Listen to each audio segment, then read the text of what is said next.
Hi అందరికీ నమస్కారం. నేనిప్పుడు ఈ వీడియోలో చెబుతున్నటువంటిది ఒక వార్త కాదు. ప్రతి ఇంటి ముందు కూర్చున్నటువంటి ఒక భరించలేనటువంటి నిజం. అదేమిటంటే 2 రోజుల క్రితం 38 సంవత్సరాల యువతి అంటే ఒక తల్లి ఉత్తరప్రదేశ్‌లో ఆత్మహత్య చేసుకుంది. మరి ఎందుకు ఆత్మహత్య చేసుకుంది అంటే కారణం పరమైనటువంటి ఇబ్బందులు కాదు. భర్తతో గొడవలు కాదు. కుటుంబ తగాదాలు కాదు. ప్రొఫెషనల్ లైఫ్‌లో ఇబ్బందులు కాదు. చాలా చక్కగా జరుగుతున్నటువంటి కుటుంబం. భర్త ప్రైవేట్ బ్యాంక్ ఎంప్లాయ్.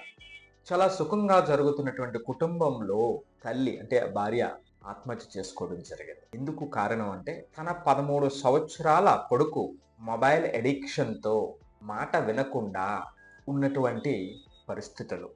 అతని భవిష్యత్తు ఏమైపోతుందో అనేటువంటి ఆందోళనతో ఆ తల్లి ఆత్మహత్య చేసుకుంది. ఇది ఒక్కరి కథ కాదు.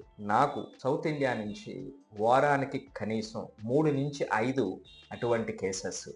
పిల్లలు మాట వినట్లేదని, మొబైల్‌తో అడిక్షన్‌తో ఉన్నారని, ఈవెన్ పేరెంట్స్ వెల్ ఎడ్యుకేటెడ్ కానీ వాళ్ళ మధ్య అంటే తల్లిదండ్రులేమో నిశ్శబ్దంగా బాధపడుతూ ఉంటారు. పిల్లలు తెలియకుండానే దూరం అయిపోతున్నటువంటి సందర్భం ఇప్పుడు జరుగుతున్నటువంటి ఒక భయంకరమైనటువంటి నిజం. మరిక్కడ తప్పు ఎవరిది? తల్లిదండ్రులదా? పిల్లలదా? తప్పు మొట్టమొదటగా ఈ డిజిటల్ యుగానిది. దాన్ని మనం అర్థం చేసుకోకుండా, దాన్ని తగ్గట్టుగా మనం పరిస్థితుల్ని ఇంట్లో ఏర్పాటు చేసుకోకపోతే ఇటువంటి పరిస్థితులు ఎదురవుతూ ఉన్నాయి. సో, ఇట్లాంటి పరిస్థితులు ఎవరికైనా ఎదురైతే మీరొక్కరే కాదు. ఇది ప్రతి చోట జరుగుతూ ఉంది. సో, సరైన విధంగా మీరు ఆలోచన మీ యొక్క పనుల్ని మార్చుకోగలిగితే ఆ పిల్లలనేటువంటి వాళ్ళు పిల్లలు మారుతారు. చాలా మందిని నేను చూసా.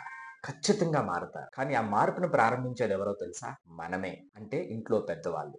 ఖచ్చితంగా అమ్మా, నాన్న, పెద్దవాళ్ళు మీరు కోరుకునేది ఒక్కటే. మీ పిల్లలు మంచి జీవితం అందించాలని, వాళ్ళు కాన్సంట్రేషన్‌గా ఉండాలని, చదువు, ఆరోగ్యం, భవిష్యత్తు అన్నీ సరిగ్గా అందాలనేటువంటిది మీ తపన.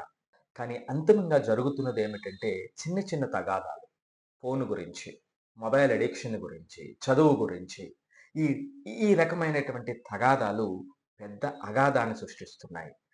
15, 16 సంవత్సరాలు నిండినటువంటి పిల్లలు ప్రవర్తించినటువంటి తీరు మనకి ఆమోదయోగ్యంగా ఉండట్లేదు. అంతేకాకుండా అది కంట్రోల్ చేయలేనటువంటి పరిస్థితుల్లోకి వెళ్తుంది. సో, కాబట్టి ఇక్కడ అందరికీ ఒకే పద్ధతి మనం చెప్పలేము. కానీ, ఆ పిల్లల యొక్క నైజాన్ని బట్టి, మనం అర్థం చేసుకొని, వాళ్ళ యొక్క ఎమోషన్ యొక్క తీవ్రతను బట్టి, వాళ్ళ యొక్క డే షెడ్యూల్‌ని బట్టి, దానికి తగ్గట్టుగా ఇంట్లో ఆ వాతావరణాన్ని మనం మార్చగలిగితే, పెద్దవాళ్ళుగా మనం ఆ మార్పుని తీసుకురాగలిగితే, వాళ్ళు మీ పిల్లలు మారుతారు. ఖచ్చితంగా మారుతారు. కాకపోతే ఆ మార్పుకి నమ్మకం, సహనం తల్లిదండ్రులుగా మీకుంటే మీరనుకున్నది జరుగుతుంది. సమస్యను అర్థం చేసుకుందాం. కలిసి పరిష్కరిద్దాం. జీవితం చాలా విలువైంది కదా! మీరేమంటారు?